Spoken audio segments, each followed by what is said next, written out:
ශ්‍රී ලංකාවේ තැපැල් සේවාව සතියකට ආසන්න කාලයක් අඩාල කරමින් තිබ්බ වැඩ වර්ෂණය මේ වෙනකොට අවසන් වෙලා තියෙනවා. දහස් ගාණක් තැපැල් සේවකයන් ඒගොල්ලෝගේ ඉල්ලීම් 19ක් මුල් කරගෙන තමයි මේ වර්ෂණය ආරම්භ කළේ.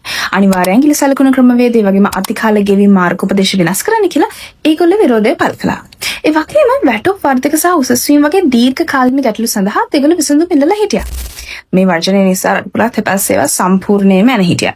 බණ්ඩාරනායක ජාත්‍යන්තර ගුවන්තොටුපළේ විශාල ලිපි හා පාර්සල් තුගක් ගොඩ ගැහුණ වගේම මේ නිසා වෙච්ච පාඩුව රුපියල් මිලියන 100කට වඩා වැඩි කියලා තමයි ගණන් බලලා තියෙන්නේ. කොහොම වුණත් අගෝස්තු 24 වෙනිදා රජයක තිබ සාකච්ඡාවකට පස්සේ වර්ජනය අවසන් කරන්න වෘත්තීය සමිතිය එකඟ වුණා. ඒගොල්ලෝ කිව්වේ ඒගොල්ලෝගේ ඉල්ලීම් 19න් 17ක්ම මාසයක් ඇතුළත විසඳන්න රජය පොරොන්දු වුණා කියලා. ඒ අනුව අගෝස්තු 25 වෙනිදා ඉඳන් ආයමත් තැපැල් සේවාවන් යථා තත්ත්වයටපත් වුණා. ඉතින් මේ වර්ෂණය ඔයාට බලපෑවද? ඔයා මොකද්ද මේ ඉල්ලීම් ගැන හිතන්නේ? කමෙන්ට් කරලා අපිට කියන්න.